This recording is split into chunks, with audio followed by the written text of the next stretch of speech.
नमस्कार, special report देख रहे हैं। मैं स्नेहलता हूं और आज देश और दुनिया की सबसे बड़ी वायरल खबरों की एक्सक्लूसिव और इनसाइड स्टोरी आपके सामने होगी। लेकिन सबसे पहले बात उस खबर की जिसने देश को झकझोर दिया। खबर यूपी के गोंडा से आती है, जहां आज एक बड़ा रेल हादसा हुआ। गोंडा के मनकापुर के पास डिब्रूगढ़ एक्सप्रेस के 14 डिब्बे पटरी से उतर गए, डीरेल हो गए। इस हादसे में 2 लोगों की मौत जबकि 29 लोगों के घायल होने की खबर आती है।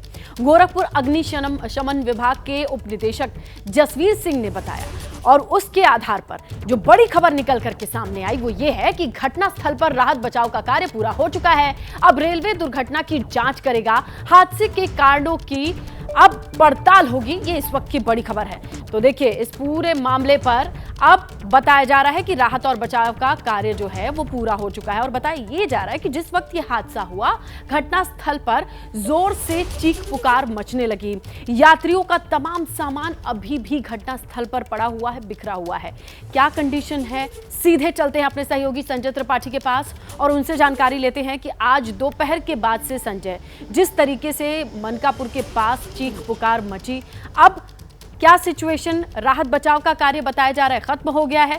ओवरऑल कितने घायल रहे, कितनी कैजुअलिटी, ये सारी रिपोर्ट सामने आई? देखिए, 2 लोगों की मौत हुई स्नेहलता और 31 लोग घायल हैं। जो जीएम एनईआर की क्षमा कीजिएगा एनईआर की थी, उन्होंने हमें बताया कि राहत बचाव का कार्य जारी है और हम लोगों ने खुद जाकर के मौके पर देखा है। लगभग 10 कोच डिरेल हुए हैं, जिनमें से 4 कोच ऐसे हैं जो पलट गए हैं पूरी तरह से और ज़्यादातर घायलों की संख्या जो बाहर निकल के आई है वो इन्हीं कोचेस की है। एसी कोचेस हैं इनमें से ज़्यादातर, और कांच को तोड़ करके इनमें से जो पैसेंजर मौजूद थे जो डिब्रूगढ़ जा रहे थे चंडीगढ़ से, वो इसमें मौजूद थे, उनको बाहर निकाला गया है। नज़दीक के अस्पतालों में जो गोंडा में मानकपुर में जो CSC PSC हैं वहाँ पर उनका ट्रीटमेंट किया गया। जो गंभीर रूप से घायल थे उनको गोंडा के जिला अस्पताल लाया गया है, सभी का ट्रीटमेंट हो रहा है। जानकारी ये भी आ रही है कि कुछ जो घायल हैं जो अति गंभीर हैं उनको लखनऊ में भी भेजा गया है। तो बहरहाल कोशिश ये है सरकार की, रेल मंत्रालय की और उत्तर प्रदेश सरकार की, जो भी घायल हैं उनका बेस्ट से बेस्ट ट्रीटमेंट किया जाए। लेकिन एक चौंकाने वाली बात इस पूरे घटनाक्रम में ये है कि जो लोको पायलट है उसका ये दावा है, उसका ये बयान है कि इस पूरे घटनाक्रम के पहले, इस दुर्घटना के पहले एक ब्लास्ट हुआ था और उसके बाद में ये डिरेलमेंट हुआ है। तो अब वो ब्लास्ट किस चीज़ का था, क्या इन कोचेस के पलटने में वो साउंड हुआ है जो उसको ब्लास्ट की तरह महसूस हुआ है, या फिर ये कोई साजिश है, इसकी जांच पड़ताल की जा रही है। ये बड़ी बात है। अब ये जो भी निकल के आएगा सामने, उसके आधार पर तय होगा कि ये जो डिरेलमेंट हुआ है उसके पीछे कोई कॉन्स्पिरेसी तो नहीं है, ये या फिर ये एक जांच सामान्य का दुर्घटना विषय है संजय। लेकिन हो, सबसे बड़ी बात, सबसे पहली जरूरी जो चीज होती है वो है राहत बचाव का कार्य, और बताया जा रहा है कि लगभग पूरा हो चुका है। अब जांच के बाद क्या चीजें निकल के सामने आती हैं वो जरूर पता चलेंगी।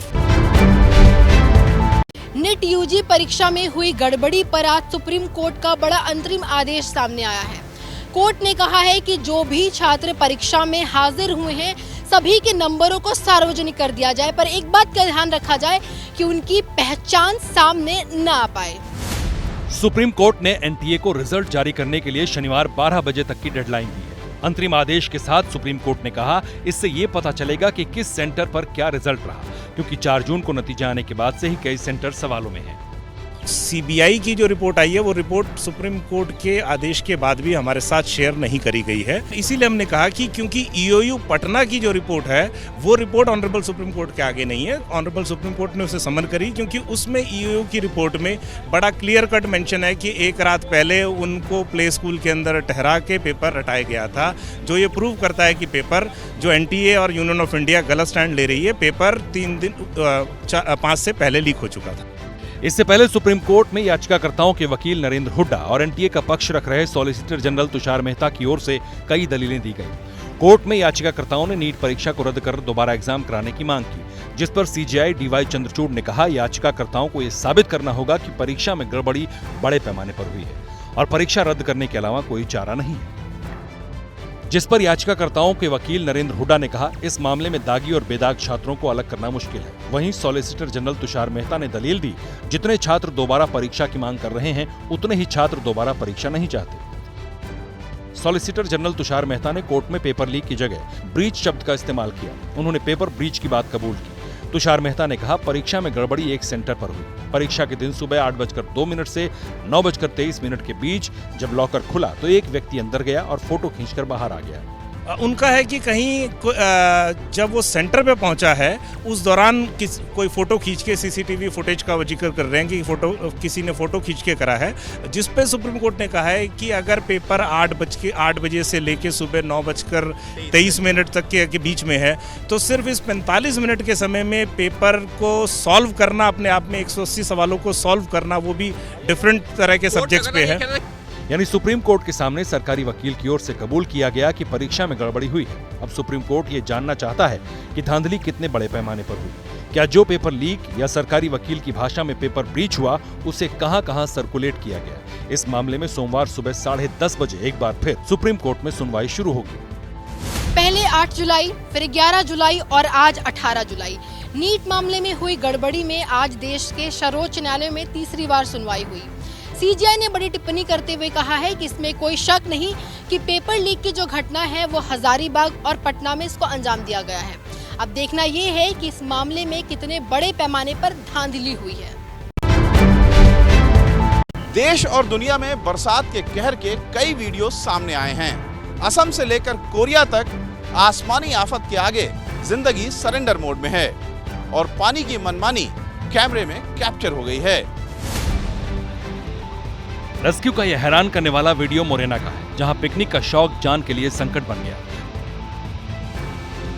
पहले तो तीनों ने पानी के बीच पड़े भारी पत्थरों से लिपटकर जान बचाने की कोशिश की। इस बीच ग्रामीणों के साथ पुलिस स्टाफ भी मौके पर पहुंच गया और फिर कुछ इस तरह इन लोगों का रेस्क्यू हुआ।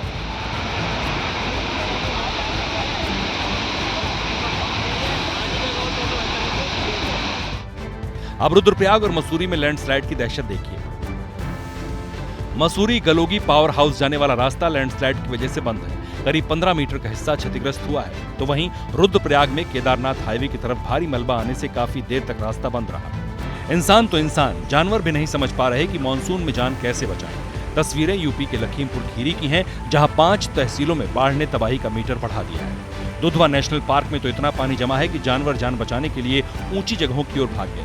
शिकारी और तस्करों के खिलाफ होने वाली पेट्रोलिंग अब जोखिम से भरी हो चली है। देखिए किस तरह जंगल के रखवाले पेट्रोलिंग कर रहे हैं। आपदा को मात देकर फर्ज निभाने के इस हौसले को सलाम है। चीन का शांक्षी और कनाडा का टोरंटो भी बाढ़ के कहर से बुरी तरह प्रभावित है। अमेरिका के अरकानसस में बुधवार को ही 11 इंच की बारिश रिकॉर्ड की गई। अमेरिका में तूफान की वजह से 5 मौत की भी खबर है। कमला हैरिस और ऋषि सुनक के बाद एक और भारतवंशी ग्लोबल पॉलिटिक्स में सनसनी मचाने को तैयार है। क्या आपने उषा वेंस का नाम सुना है? नहीं सुना तो संभव है कि आने वाले महीनों में उषा वेंस अमेरिकी इतिहास में पहली हिंदू सेकंड लेडी बन जाएं। उम्र है 96 साल, लेकिन आंखों में यकीन है कि पोती कीर्तिमान बनाकर भारत लौटेगी। 96 साल की चिलुकरी संथाम्मा का परिचय जानते हैं? ये उषा चिलुकरी वेंस की दादी है और उषा जेडी वेंस की पत्नी है। और जेडी वेंस हैं ट्रंप के राइट हैंड, जिन्हें ट्रंप ने उपराष्ट्रपति का प्रत्याशी बनाया है। जब चिलुकरी संथाम्मा को पता चला कि सबसे पावरफुल मुल्क में रिपब्लिकन पार्टी से राष्ट्रपति पद के उम्मीदवार डोनाल्ड ट्रंप ने उषा के पति को अपना डिप्टी चुना है, तो संथाम्मा की खुशी का ठिकाना न रहा। यूएस मीडिया रिपोर्ट्स के मुताबिक उषा और जेडी वेंस की पहली मुलाकात 2010 के आसपास येल लॉ कॉलेज में पढ़ाई के दौरान हुई थी। 2014 में दोनों ने शादी कर ली। 38 साल की उषा अमेरिका में एक तेज तर्रार वकील है। इंतजार है तो 5 नवंबर का, जब अमेरिका में राष्ट्रपति के चुनाव होंगे। डोनाल्ड ट्रंप का ग्राफ लगातार बढ़ता जा रहा है और डोनाल्ड ट्रंप के जीतते ही उषा के नाम कई कीर्तिमान दर्ज हो जाएंगे। उन्हें अमेरिका में सेकंड लेडी कहा जाएगा। लोग सुपरमैन बनना चाहते हैं और फिर भगवान बनना चाहते हैं। झारखंड में संघ प्रमुख मोहन भागवत के दिए इस बयान को दिल्ली में वायरल होते हुए देर नहीं लगी। राहुल गांधी के खासम खास और कांग्रेस लीडर जयराम रमेश ने इसे अग्नि मिसाइल तक की संज्ञा दे दी। वहां जाने के बाद उसको लगता है लेकिन मनुष्य से कोई होते अतिमानव, सुपरमैन कहते सुपरमैन, तो फिर मनुष्य तो अलौकिक बनना चाहता है, सुपरमैन बनना चाहता है। लेकिन वहां रुकता नहीं, उसको लगता है कि देव बनना चाहिए, तो वो देवता बनना चाहता है। लेकिन देवता कहते कि हमसे तो भगवान बड़ा है, वो भगवान बनना चाहते हैं। और भगवान कहता है कि मैं तो विश्वरूप हूँ।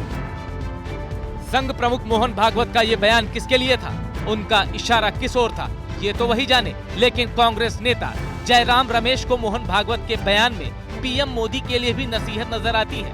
उन्होंने लिखा, दरअसल लोकसभा चुनाव में बीजेपी बहुमत से दूर रही, हालांकि बीजेपी के नेतृत्व में एनडीए सरकार बनाने में कामयाब रही, जिस पर आरएसएस के मुखपत्र ऑर्गेनाइजर में मणिपुर हिंसा समेत कई मुद्दों पर बीजेपी को नसीहत दी गई थी। वहीं जून के महीने में एक कार्यक्रम में संघ प्रमुख मोहन भागवत ने कहा था कि सच्चा सेवक अहंकारी नहीं होता। उस वक्त भी माना गया था कि संघ प्रमुख का इशारा बीजेपी नेतृत्व की ओर है। हालांकि इसके बाद कई मौके आए जब बीजेपी और आरएसएस के नेता साथ दिखे।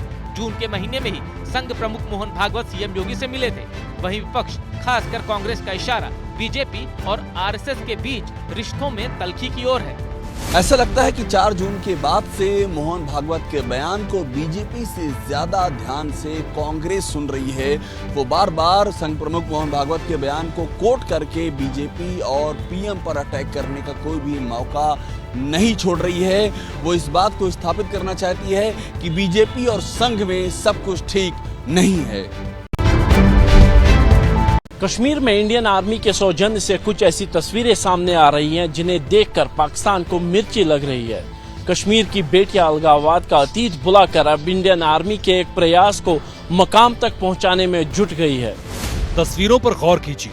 टेबल पर अलग अलग डिब्बों पर कुछ केमिकल रखे हुए हैं और टेबल के पीछे कुछ लड़कियां मौजूद हैं। ये कश्मीर की वो बेटियां हैं जो भारतीय सेना के प्रयास के मुकाम तक पहुंचने में जुटी हैं।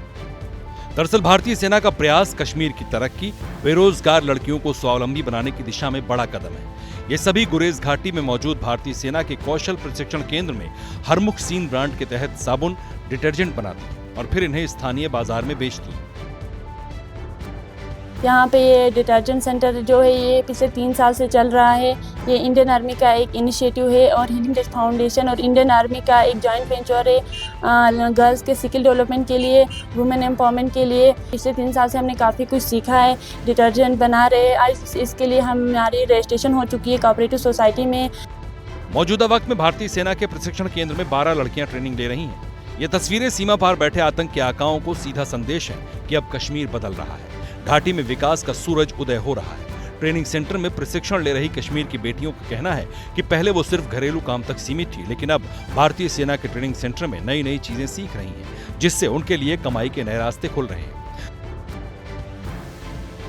3 सालों से हम ये काम कर रहे हैं और 6 मंथ की ट्रेनिंग दी गई है हमें, जो शबीर सर ने हमें दिया है। तो हम पिछले 3 सालों से सर ये काम कर रहे हैं, जो इंडियन आर्मी का एक इनिशिएटिव है।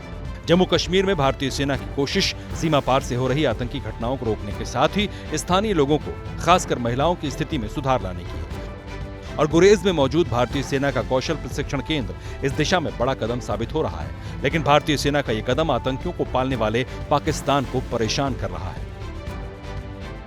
बम बारूद के शोर में पलने पड़ने वाला पाकिस्तान कश्मीर की नाज़िमा और जाहिदा के कहे लफ्जों को बर्दाश्त नहीं कर पा रहा है। कश्मीर की बेटियों की नौकरी, उनकी तरक्की न्यू इंडिया पर मोहर है।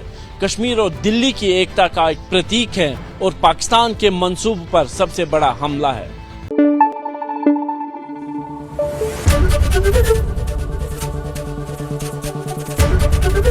एबीपी न्यूज आपको रखे आगे।